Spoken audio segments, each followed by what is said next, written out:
வணக்கம். இப்போ நாம பார்க்கக்கூடிய ஒரு சப்ஜெக்ட் பாத்தீங்கன்னா ஆப்ஷன் பையர்ஸ்க்கு ரொம்பவே ரொம்ப ரொம்ப ரொம்ப ரொம்ப ரொம்ப முக்கியமான சப்ஜெக்ட். ஏன்னா நம்மள நிறைய பேர் என்ன பண்ணோம்னா வெறும் இந்த கண்ணை கட்டி அப்படியே ஒரே இதுல பாக்குற மாதிரி வெறும் டெக்னிக்கல்ஸ் மட்டுமே பார்த்துட்டு இருக்கோம் மார்க்கெட்ல. ஸோ மார்க்கெட்ல என்ன நடக்குதுன்ற அந்த ஒரு இன்டெப்த் ஒரு நாலேஜ், அதாவது என்ன நடக்குது அதை எப்படி பார்க்கணும்ன்ற அந்த தன்மை நமக்கு பெரும்பான்மையான நம்ம அவங்களுக்கு இருக்கிறது இல்லை. என்ன மாதிரி நம்ம பார்ப்போம்னா வெறும் டெக்னிக்கல் இல்ல வெறும் சார்ட் வெறும் சிக்னல் இந்த மாதிரியே நம்ம பார்த்துட்டு இருக்கோம். ஸோ ஆக்சுவலா இப்ப நம்ம பாக்குறோம் லாஸ்ட் ஒரு 4-5 நாளா நான் பையிங் பண்றது கிடையாது. அது எதனால பண்றது கிடையாது, நான் எதனால இப்போ இந்த பையிங் பண்ணாத டைம்ல நாம என்னென்ன பண்றோம், டெவலப்மெண்ட் பண்ணிட்டு இருக்கோம் அப்படின்றதெல்லாம் நான் இந்த வீடியோல ஜஸ்ட் கொஞ்சம் எக்ஸ்பிளைன் பண்றேன்.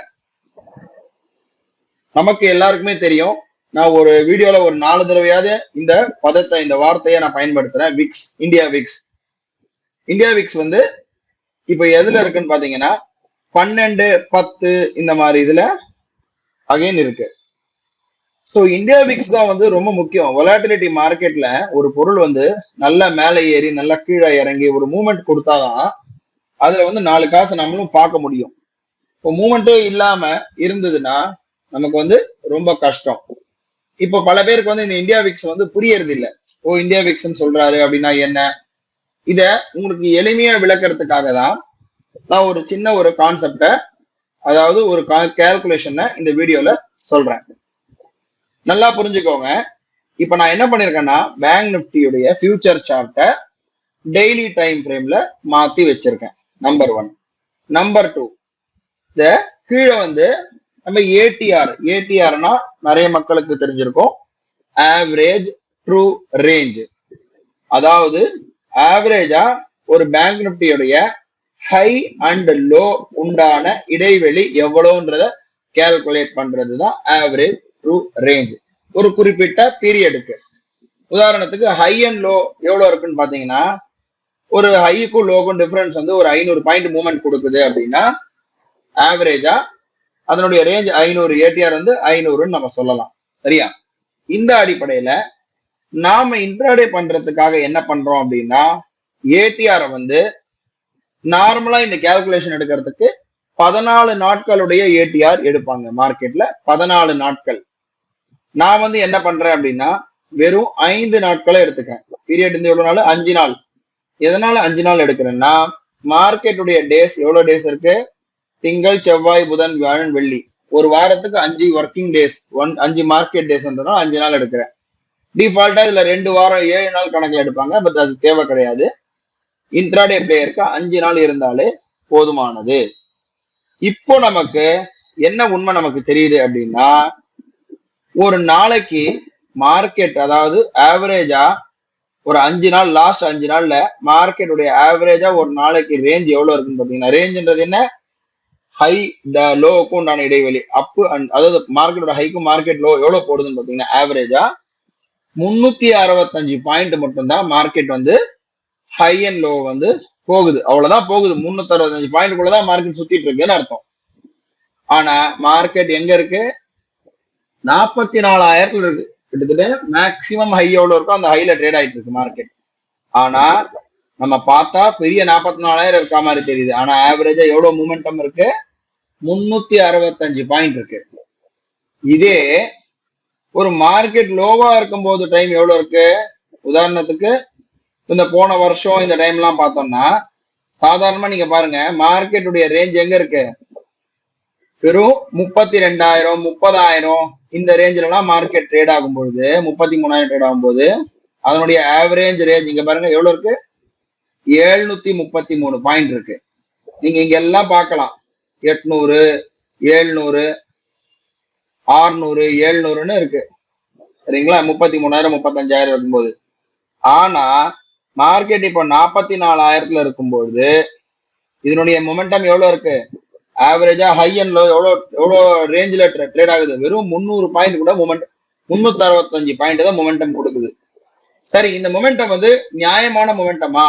இது கரெக்டா ஆப்ஷன் பையர்ஸ்க்கு உகந்த மொமெண்டமான்றத எப்படி கால்குலேட் பண்ணணும்னு பாத்தீங்கன்னா, இந்த இடத்துல நம்ம கால்குலேட்டர் எடுத்துக்கலாம். கால்குலேட்டர் எடுத்து முதல்ல நம்ம என்ன கால்குலேட் பண்ணணும், 365 டிவைடட் பை 440 இப்படிதான் கால்குலேட் பண்ணணும். போட்டீங்கன்னா எவ்வளவு 365 பாயிண்ட் மார்க்கெட் இப்போ மொமெண்டம் கொடுக்குது. சோ 365 டிவைடட் பை ஒரு பர்சன்டேஜ் எவ்வளவு, பேங்க் நிஃப்டியோட ஒரு பர்சன்டேஜ் இப்போ 440. இத வகுத்தீங்கன்னா 0.82% தான் ஒரு நாளைக்கு மொமெண்டம் கொடுக்குது. அதாவது 1% கூட மொமெண்டம் கொடுக்கறது கிடையாது மார்க்கெட். இப்போ வெறும் எவ்வளவு பாயிண்ட் கொடுக்குது, 0.365 டிவைடட் பை 440 போட்டா 0.82% மொமெண்டம் அவ்வளவுதான் கொடுக்குது. 1% கூட இல்ல, 3/4% தான் கொடுக்குது. இதே மார்க்கெட்டு ஓரளவுக்கு நல்லாவே கீழே இருக்கும் போதே நம்ம சொல்ற மாதிரி இங்க எல்லாம் பாத்தீங்கன்னா 700 பாயிண்ட் 800 பாயிண்ட் கொடுத்துருக்குது. இப்போ இந்த மாதிரி 700 பாயிண்ட் 800 பாயிண்ட்லாம் கொடுக்கும்போது எவ்வளவு பர்சன்டேஜ் கொடுக்குதுன்றது எப்படி நம்ம பார்க்கலாம். மார்க்கெட் வந்து அப்ப எவ்வளவு இருந்திருக்கு, 36,150 இருக்கு, 151 இருந்திருக்கு. அப்ப 1% எவ்வளவு, 361 பாயிண்ட். அதாவது 36,100ன்னு வச்சுக்கோங்க ஆவரேஜா, இன்டு 1% எவ்வளவு வந்திருக்கு, 361 பாயிண்ட் 1%. எப்போ மார்க்கெட் 36,000 இருக்கும்போது. அப்ப எவ்வளவு ஏடிஆர் இருக்கு, 765 இருக்கு. 765 டிவைடட் பை 361. அப்ப எவ்வளவு சதவீதம் கொடுத்துருக்கு, 2% மேல கொடுத்துருக்கு. எவ்வளவு, மார்க்கெட் 35,000 34,000 அந்த 30,000 இருக்கிற ரேஞ்சில. ஆனா இப்போ ஹைல இருக்கும்போது எவ்வளவு கொடுக்குது மார்க்கெட்டு, 0.5% கீழே, 3/4%, 1% கீழே தான் கொடுக்குது. சோ அப்படி இருக்கும்போது நமக்கு இன்ட்ராடே பண்றதுக்கு உண்டான வாய்ப்புகள் இல்லை அப்படின்னு நம்ம சொல்லலாம் தாராளமா. மற்றும் இது 1% கீழே இருக்கிறதுனால இப்போ பண்ண முடியாது. இது நம்பர் 1. நம்பர் 2, நம்ம ரோபோல இப்போ ஒரு சில வேல்யூவை, ஒரு சில டிசிஷனை உள்ள நம்ம புகுத்துறோம். என்ன, இப்போ இந்த மாதிரி இப்ப நான் கால்குலேஷன் சொல்லியிருக்கேன். எந்த கால்குலேஷன் இருந்தா நமக்கு வந்து மார்க்கெட் நல்லா இருக்கும், நல்லா இருக்காதுன்றத நாம ஓரளவு முதல் நாள் மார்க்கெட் முடிஞ்ச உடனேயே நமக்கு கண்டுபிடிச்சிடலாம். நாளைக்கு மார்க்கெட் நம்ம ட்ரேட் பண்ணலாமா பண்ணக்கூடாதா சொல்லிட்டு நமக்கு முன்னாடியே தெரிஞ்சிடும். அந்த மாதிரி உண்டான ஒரு சில விஷயத்தை தான் நம்ம ரோபோ உள்ள நம்ம இப்போ இன்புட் பண்ணிட்டு இருக்கோம். மேபி நாளைக்கு புதன்கிழமையில இருந்து ரெடி ஆயிடும். அதன் மூலமா நமக்கு என்ன தெரியும்ன்றது பாத்தீங்கன்னா அவுட்புட்டு. இன்னைக்கு ட்ரேடு உண்டா இல்லையான்றத நம்ம இன்னைக்கு ட்ரேடு கிடையாதுன்னு நம்ம டெய்லி போஸ்ட் வீடியோ போட்டுருவோம். ஆனா அன்னைக்கு ட்ரேடு நடக்காது, அவ்வளவுதான். ரோபோ வந்து ஆர்டர் எடுக்காது, எதுவும் பண்ணாது. ஏன்னா நமக்கு சில கால்குலேஷன்ஸ் வச்சிருக்கோம், சில ரேஞ்சஸ். இந்த இவ்வளோ, அதாவது ஒரு நாள் டெய்லி ஆவரேஜ் இவ்வளவு இருந்தாதான் மொமெண்டம் இருக்கும். அதனால நெக்ஸ்ட் நாளைக்கு ட்ரேடு இருக்கு, இன்னைக்கு மொமெண்டம் இல்லைன்னா நாளைக்கு ட்ரேடு இல்லைன்றத நம்ம உறுதியா முடிவு பண்ணிடலாம். அது எதை பேஸ் பண்ணி அப்படின்னா, மார்க்கெட் எவ்வளவு மொமெண்டம் இருக்கு அதை பேஸ் பண்ணி தான் நம்மளால வந்து முடிவு பண்ண முடியும்.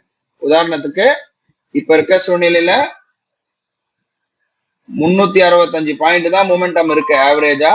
அத மார்க்கெட்டுடைய பர்சன்டேஜ்ல 444 வகுத்தீங்கன்னா 3/4% மட்டும்தான் இருக்கு. 3/4% மூவ்மெண்ட் இருந்ததுன்னா நம்ம அதுல எதுவுமே பிடிக்க முடியாது. எப்படி நம்ம பிடிக்க முடியும், மார்க்கெட் ஓபன் ஆயிட்டு ஒரு 100 பாயிண்ட் மேல 100 பாயிண்ட் கீழே இப்படிதான் போயிட்டு இருப்பான். ஸோ அப்படி இருக்கும்போது நம்ம ரோபோவே ஆட்டோமேட்டிக்கா அதை ஐடென்டிஃபை பண்ணி நாளைக்கு ட்ரேட் பண்ணலாமா பண்ணக்கூடாதான்றத நமக்கு இன்னைக்கு முடிஞ்ச உடனே தெரிஞ்சிடும். ஆனா நாம மறுநாள் தான் நம்ம போடுவோம். நம்ம எக்ஸிஸ்டிங் கஸ்டமர்ஸ்க்கு மட்டும் இது முன்கூட்டியே தெரிஞ்சிடும்.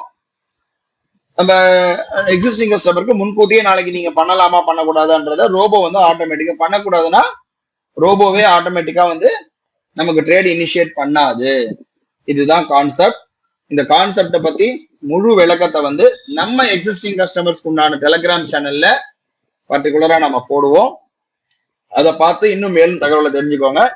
பட் இன் ஜெனரல் பாத்தீங்கன்னா மார்க்கெட் 1% கீழே தான் மூவ்மெண்ட் கொடுக்குது. ஸோ அதனால ட்ரேடு இருக்காது. ஸோ என்னைக்கெல்லாம் ட்ரேடு இருக்கும்ன்றத நம்ம முன்னாடியே தெரிஞ்சுக்கலாம். அது நம்ம எக்ஸிஸ்டிங் கஸ்டமருக்கு சொல்லுவோம், அது ரோபோலயே இருக்கும். மற்றபடி ட்ரேடு இல்லைன்னா நம்ம ஜெனரல் வீடியோல இன்னைக்கு ரோபோ ட்ரேடு இல்லை அப்படின்றத அன்னைக்கு ஒரு 11 மணிக்கு மேல நம்ம அதை வீடியோவை போட்டு நம்ம கிளியரா சொல்லிடலாம். நன்றி, வணக்கம்.